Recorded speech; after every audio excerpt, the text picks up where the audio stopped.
All right. Thank you guys so much for being here. It's an absolute pleasure. This is my first time at the Miami Economic Forum, and I know it's not going to be my last. So thank you so much for being here. So again, my name is Joey Langenbrunner.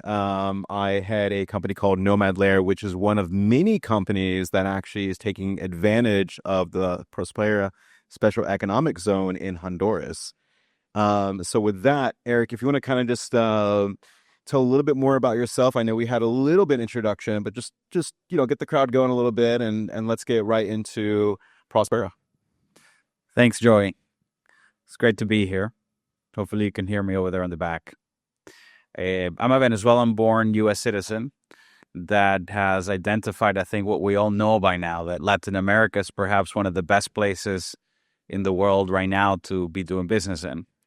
And I'll get into the details, but just to set the table for context as we see it.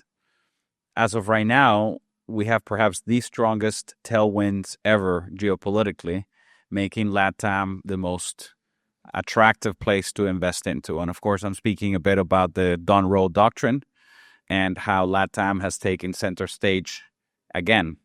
It was the case 20 plus years ago, but it had been largely neglected, and we know that. So there's a tremendous amount of geopolitical tailwind. But beyond that, I would say if you look objectively at the region and compare it to the highest growth, greatest upside economic development story of our era in the last 50 years, which has been Asia and in particular China, LATAM as a continent rivals quite a bit what China was back in the late 60s, early 70s. There are a tremendous amount of similarities when you say the number of people, and where you see differences, they tend to be very positive. For example, the urbanization rate of mainland China was below 20%. In LATAM, surprisingly, is in the high 70s%. The productivity of China was much lower than the productivity of LATAM today. And critically, the level of openness of the economy in China was extremely closed with a communist regime, whereas LATAM is already much more integrated into the global economy with industries that are generally open to receiving investment. But there's one key structural challenge in LATAM that prevents at scale the taking advantage of all these conditions. And that is LATAM is substantially fragmented when it comes to governance structures, the rules that apply, and essentially the conditions that as a large-scale investor you would have to follow in order to invest and take advantage of the conditions. And so there's a way to solve for that, which is in part what we're doing as Prospera. So, we're talking about special economic zones here and how they can drive economic development. So, Eric, how is Prospera's approach to special economic zones similar and different to, let's say, a typical special economic zone? Great. So typical special economic zones tend to revolve around tax advantages or very targeted regulatory reforms in the permitting layer, typically through a single window approach to expediting matters. But they don't historically address the core issue that is required for investments to come in and scale over decades, and that is the governance layer. So what Prospera-sponsored special economic zones focus on is on that layer in particular. And going back to the table setting of LATAM being extremely well-positioned but highly fragmented, last time the U.S. had a substantial focus in the region, it was trying the so-called Washington consensus approach to making the region compatible with U.S. investments. And basically what that entailed was government-to-government relationships where the U.S. was supporting, advising, nudging, sometimes more strongly, sometimes more gently, but entire nations to reform so as to be, let's say, U.S. investment compatible. But what we found is that is extremely hard, if not impossible. National level reform is high friction and sometimes just completely repelled by existing interest groups in each country, because for better or worse, the systems as they exist work for important groups.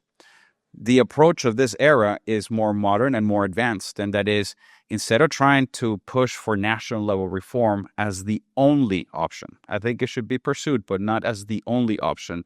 What we're suggesting and proving is that you can have a more surgical approach where you can have standardization across the hemisphere without requiring national reforms. And that is by creating enhanced special economic zones that share common law standards of good governance and rule of law wherever this policy is implemented.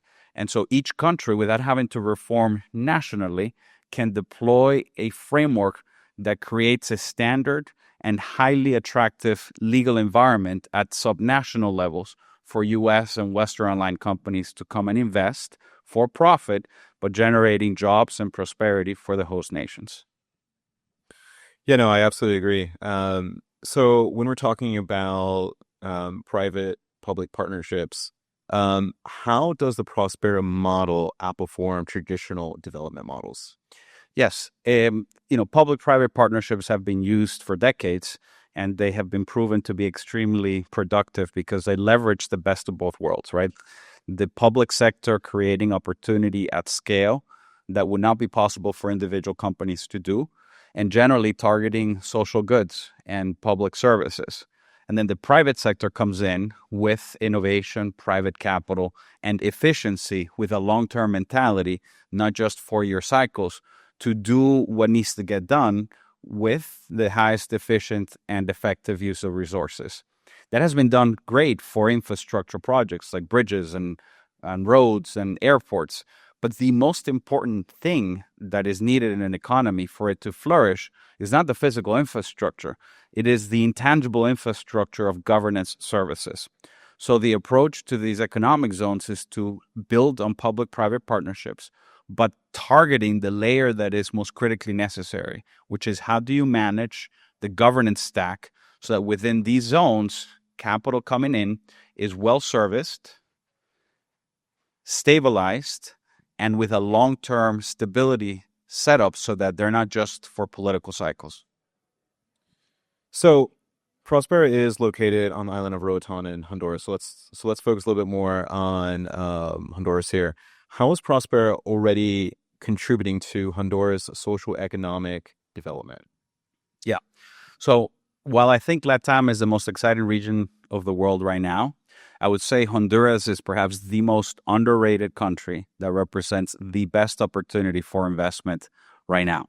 The delta between the perception discount in the value of assets, for example, the amount of catch-up growth that is immediately available with the population at its current levels of education, English proficiency, and productivity outpaces every other economy in the region. Not to mention geographically is extremely well positioned for nearshoring as one of the core trends that we're seeing in the next 10 years.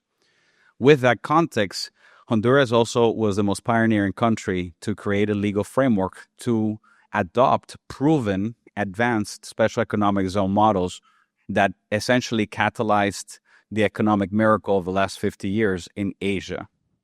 So we are operating in Roatán initially, have a second hub about to launch on the mainland of Honduras next to the city of La Ceiba, seeking to emulate quite directly the catalyst that went from Hong Kong to Shenzhen and then from Shenzhen to the rest of the mainland of China. Yeah, no, that's amazing. So how does Prospera generate public cash flow without public funding? So the model in a public-private partnership is one in which the private sector is the source of capital. So everything from intangible infrastructure to physical infrastructure is invested exclusively with private capital. The governments are not required to deploy cash. Instead, the long-term model is that as investments are generated and a zone becomes attractive for foreign direct investment and economic activity, since these are not tax-free zones, they're tax optimized, but they generate tax revenues. That revenue, which was not there before, becomes a revenue sharing platform between the private company setting up and then managing the zone and the host nation that is supervising. So far from requiring capital, actually becomes an immediate cash flow positive project for the government as the public partner to the private partnership. So we have this zone, and now we need to bring capital. So who is really showing up in Prospera, and what does this mean for jobs and foreign direct investment? Well, as I said, Honduras, I think, is the most underrated country right now, representing tremendous opportunities. And some companies have identified that. And as it's always the case, when you look at a country, you're going to do your diligence. So you're going to figure out where physically and under what legal regime it makes most sense to invest. What Honduras set up through this regime enabled us to represent over 33% of the entire foreign direct investments into the country in 2021 and 2022 for greenfield sites. It's the project that has generated the most number of jobs over the past 4 years, well over 3,000, probably closer to 5,000 now. And more than just raw cash and jobs, it is catalyzing industries that were just not there before. For example, on the island of Roatán, which is directly connected to Miami, everyday direct flights is one of the least well-known, beautiful Caribbean destinations. By the way, outside of the hurricane belt, because it's quite west, so it's the perfect setup, all things considered. And you guys have direct daily flights. So it's a wonderful Caribbean destination. It did not previously had a competitive regulatory regime for medical tourism, but because of what Honduras did with this regime, it allowed it to leapfrog. And now our project has become quite a destination for advanced, innovative medical tourism. So I'm not talking about, say, cheap hair loss replacement, though I think that will come. Turkey still kicks our butt on that. But we kick Turkey and everybody else's butt when it comes to advanced gene therapy, stem cell therapies, longevity therapies. In fact, to the point where some of the most pioneering entrepreneurs in the space, like Brian Johnson, go there above other places in the world, given its pioneering setup. And there's even a Netflix article and a documentary that came out talking about longevity and how Honduras, of all places, is leading the charge in that important industry niche. Yeah. So why are Prospera's advanced special economic zones the best tool for country leadership to institute durable reforms? Yeah, so durability is key. We have right now Latin America in an upswing, let's say, to much more market orientation, pro-business reforms. The issue is that when you go about it the way, say, Milei is doing in Argentina, which, by the way, I love the directionality, and not just Milei, but other countries, whether it's Peru and what have you. The issue is that when you do national level reform, fundamentally, you cannot stabilize it. So it's only as durable as the political moment in time, which could be 4 years, could be 8 years. Hardly ever does it last more than 12 years. And every major investment that is truly going to lift people up by doing capital accumulation and transforming for the better an economy needs more than 4 or 8 years of stability. So you're left with very short-term investments that are of the moment without actually ever building the capital base. So the key is to stabilize conditions that are attractive. So, hey, in the best case scenario, you do national level reform. Good, but how do you stabilize it? What we propose and we are showing is that in addition to any national level reform that could be implemented, when you deploy these advanced special economic zones, and they're advanced because they go deeper to the root cause of what holds capital back from investing, which is governance. Okay, so that's what makes them advanced. But if you deploy these, you don't just create reform. You can stabilize them for multiple decades into the future. You can wrap that around legal stability agreements. And if you're bold, then you can even wrap them around international treaties, which gives the country reformers the most powerful tool to show private capital that these conditions are here to stay, not just for the 4 years that they might be in power, but for decades to come. And under those conditions, what we're seeing is that even on the worst of conditions, which frankly we had in Honduras the last 4 years, you still have massive capital inflows that are thinking long-term, not just for the next 4 years. Yeah, that's great. So you brought up a concept that is like very popular now, which is it's kind of a funny term of like the Don Rowe like doctrine. So how does Prospera's model serve as a blueprint for the Western Hemisphere? Well, look, we want to make sure that our hemisphere is as integrated as possible.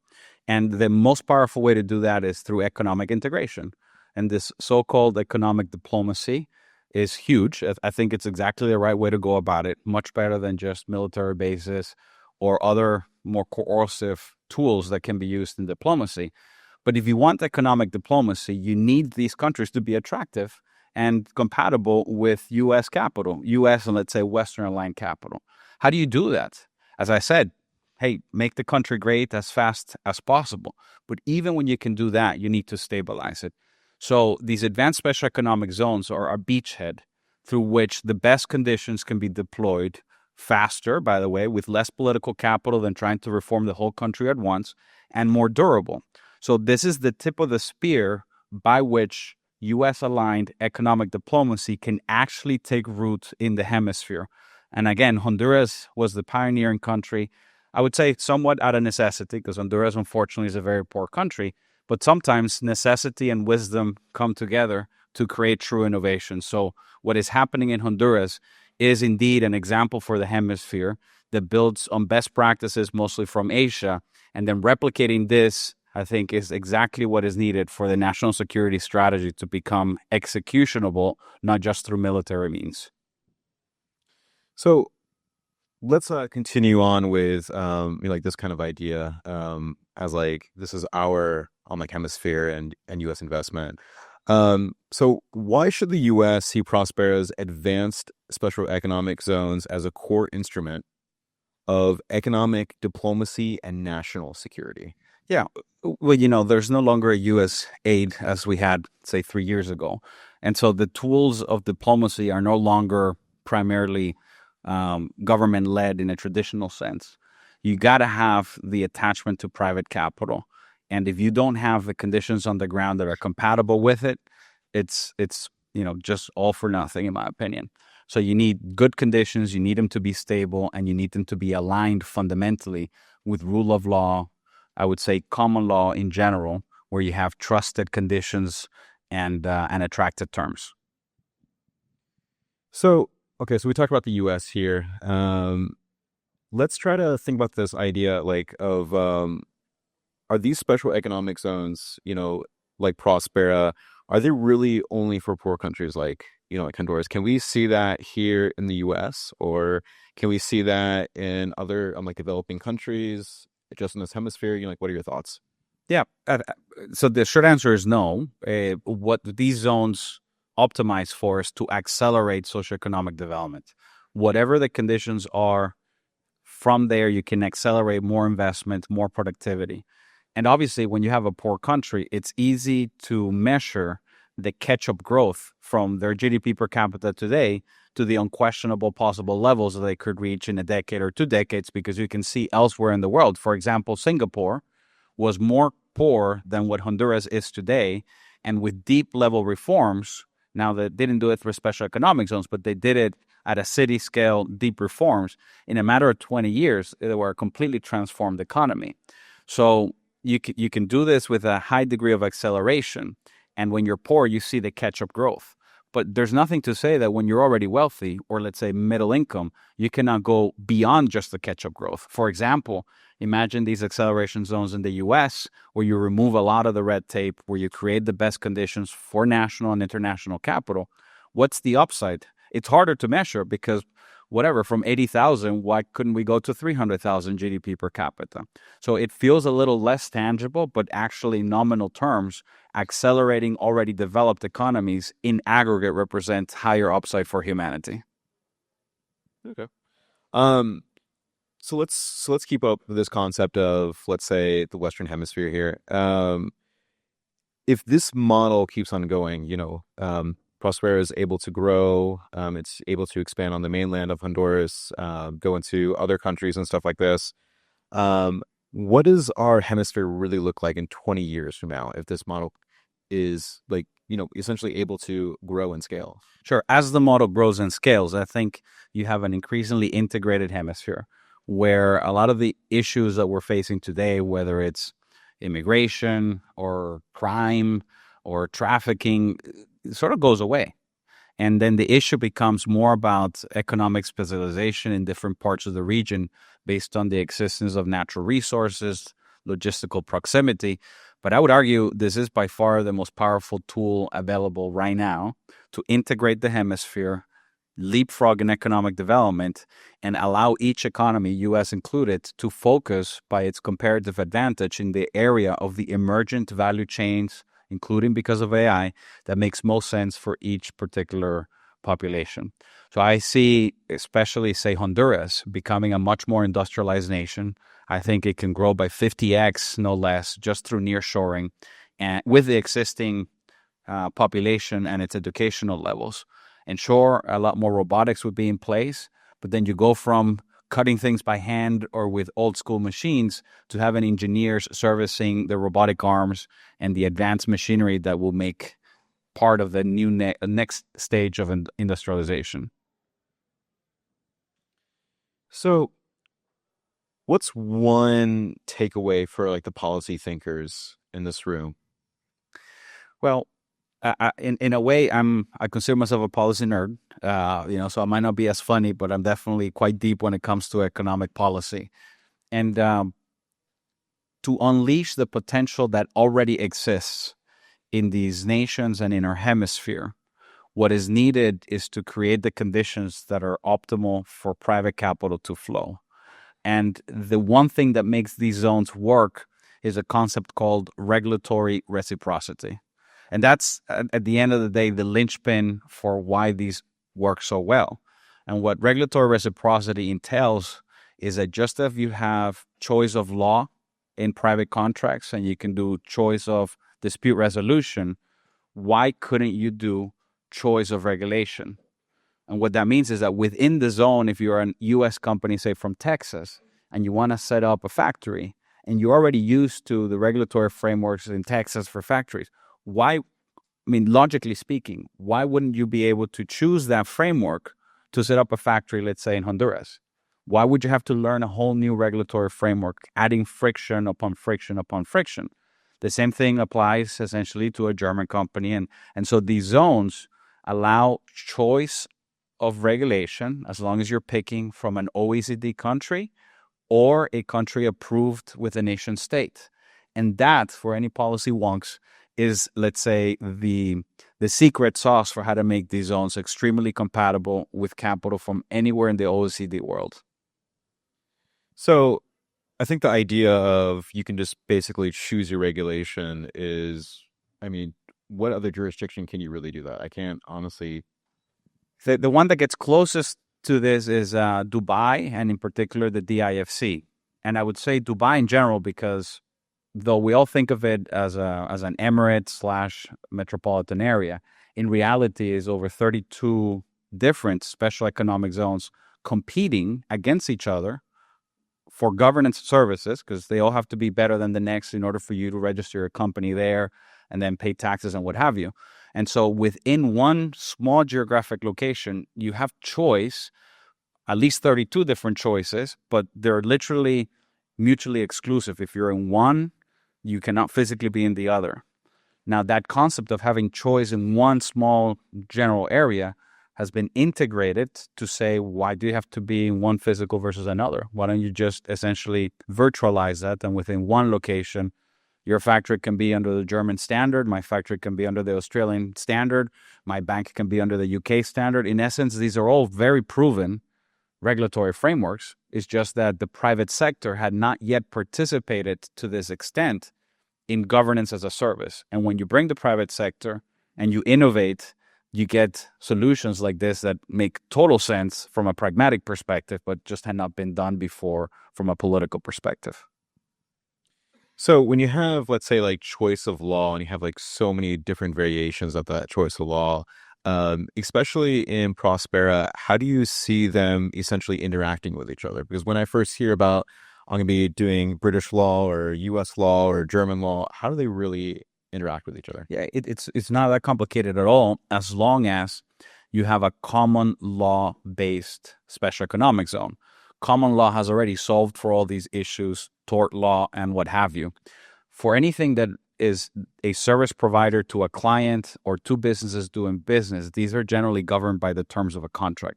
So that's already quite specific. We signed a contract, we can have choice of law, we can have choice of dispute resolution.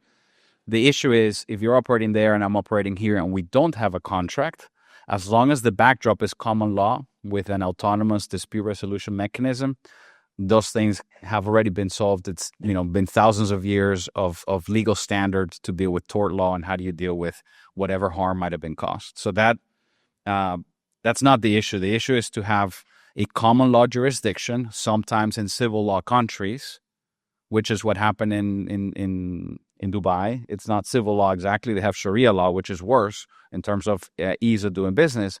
But you can have, a fundamental legal system, and inside of it, a special economic zone with common law as a fallback set of standards. Yeah. So you brought up something that I think is very important in, let's say, any type of governance, and that's really like dispute resolution. And we're getting a little nerdy here, but like if we have a dispute, between my company and your company, how does that really, like how do we make amends in Prospera? Yeah, and Prospera as an example, but obviously this is more of a standard model that has worked elsewhere. When you go into a country, not only do you have to deal with the regulations, but you might end up being stuck with the justice system that you might or might not trust. If you're inside of one of these special economic zones, then by default, what has been set up is arbitration as the method for dispute resolution. So if you are in a contract and you already choose, that's fine. But what if you're not in a contractual relationship? Like I said, if you're falling back to common law standards, you still need an adjudication of that dispute to be resolved. Each of these zones has a selected arbitration center, which is the default arbitration center. So if we have no arbitration clause in a contract because we don't have a contract and you're in the zone, you have a master agreement, so to speak, in order to do business in the zone that, amongst other things, says if you have a dispute and you don't have an arbitration clause, you're using the default arbitration service provider.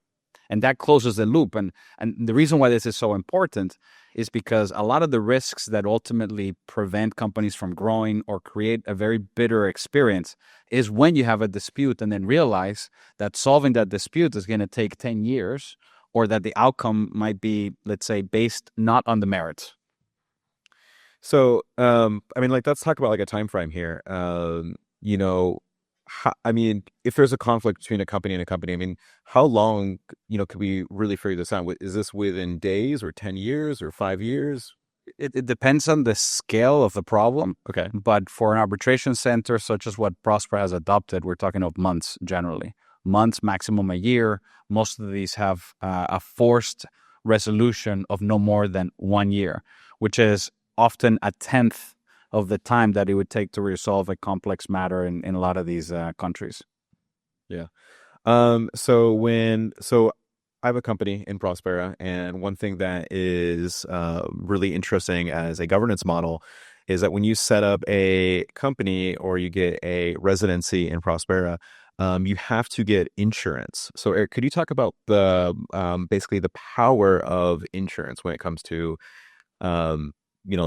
let's say Prospera and how we really just like deal with things, like Sure. what's the importance of it? Absolutely. Back to the public-private partnership, when you insert the private partner in figuring out how to run things efficiently, you get better ways of doing things. In this model, ultimately, what regulation is about is trying to prevent or minimize the risk that non-consenting third parties are exposed to some negative externality, right? By virtue of proactively and preemptively setting rules that everybody must follow, what you're trying to do as a regulator is reduce the risk that one operator will cause harm to others. Okay, well, fine. You can do it with one set of rules, with one monopolized bureaucracy being responsible for that. Or, in addition to that, you can say, instead of just getting a license or an operating permit from a bureaucracy to operate, you actually also need regulatory insurance, which means whatever framework you have chosen to operate under, you're not just going to be overseen by the regulator, you're going to be overseen by the insurance company that you must secure. And if you violate the regulatory framework, it's not just you, it's the insurance company that pays. So now you have a decentralized private actor with a financial incentive to ensure that every player is following the rules that they choose. But because they're a financially incentivized actor, you're not going to overregulate your client, right? If you overregulate your client, you don't get any business.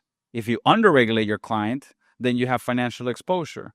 So you are internalizing the incentive of doing it just right. And that there's not a one-size-fits-all model. One client might need a lot more oversight than another. But as you manage your portfolio as an insurance company, you allocate risks accordingly. And in the end, we're seeing that that works not only a lot more efficiently, but a lot more effectively at making sure that all players are optimized for value creation without the risk of externalizing negative consequences. So, if this is my first time hearing about Prospera, and I've met a few of you guys, and you guys are, are very enthusiastic about it, which is great. But this is my first time hearing about it, and I wanted to, like, let's say, test it out, maybe get an e-residency, or what is an e-residency? What is residency? E-residency business, a business, can you just, talk to me about what's the actual flow of just getting my toes wet in the Prospera ecosystem? Sure. Well, I mean, the first thing is just get on a plane. American Airlines every day, Roatán. You can just go down there and you'll be in a beautiful Caribbean island and then come to Prospera. That is, if you're serious about checking a place out, that's the way to do it. And I think you'll be pleasantly surprised. As I said, it's part of Honduras, very underrated. The value of assets compared to the Caribbean, it's at a, maybe I shouldn't say this because we're still accumulating, but it's a small crowd here. It's at a deep discount compared to the true value. And if it's inside of Prospera, then all the better. But ultimately, what Prospera is doing in these zones is creating a legal jurisdiction in which you have clear rules and in which governance services are provided well. And we believe that all this can and should be done through contractual agreements. So if you want to do business in one of these zones, the first thing you do is you become an e-resident.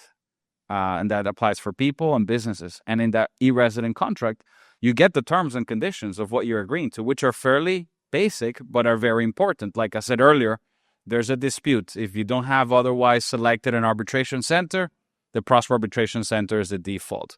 You acknowledge that it's common law based, and so when in doubt, is the Roatán common law code that applies, and so forth and so on. So this is essentially the minimum level of standardized agreement that everybody has to sign, that's how we do business within the zone. In addition to that, if you want to be a physical resident, both as an individual or as a company, you can upgrade that contract and you have additional rights and obligations. But in essence, that's like the membership agreement when you get into a country club, except that this isn't just about socializing. This is about being able to invest and create jobs and profit with rules that are very clear and straightforward. So, okay, so I get on a plane, I go on to, let's say, on like Prospera's website, I get my e-residency to start out with. I check it out, and I've been there a few times. I'm gonna go there in about another month. And for me, and just my experiences, just like, let's say, hey, I set up a company there. The people that I've met down there, within minutes, by the way. Yeah, you set up a company within minutes, and you have a legal jurisdiction that is better than Delaware, and I would say Delaware better than Dubai. And you can do business globally with it from the jurisdiction, as well as you can do business within the jurisdiction. Yeah. So like for me, as let's say actually using the platform, it was amazing. And it almost reminded me of, we're talking about e-residency here. We have to bring up Estonia. Yeah. And because they were kind of the pioneers of their model, where you can basically set up a company online and stuff like that. And it was very, very revolutionary at that time. And what I see as Prospera is kind of an evolution of that e-residency program in a way. I don't know, like, what are your thoughts? In fact, the Estonia team that set up that program was part of the founding team of Prospera when we were setting up the e-governance platform with the government of Honduras. So it picked up where they left off, and then it builds on top of it by adding some innovations like regulatory insurance and a much more competitive tax regime. So, with all this being said, if we wanted to, like, let's say, what kind of people are you really wanting to attract? I know you talked about like medical tourism, longevity type companies. What other industries, since I'm sure we have industry heads here in this room, what would you say to them to say, hey, come down here, we want this kind of industry? What would you say to, let's say, convince them? Yeah, look, for the island hub, it would be medical, especially biotech, but medical in general, education, and finance.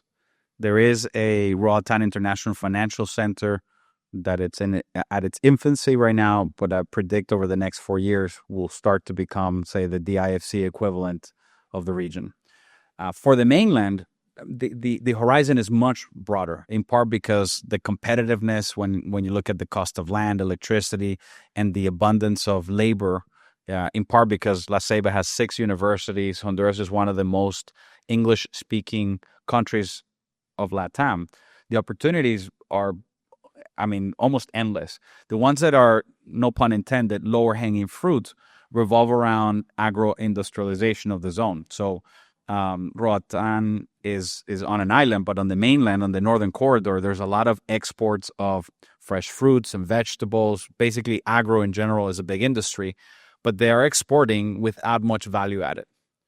And so often, and what is sad is you have fresh fruit exported north, and then they import canned or dried fruit. Makes no sense.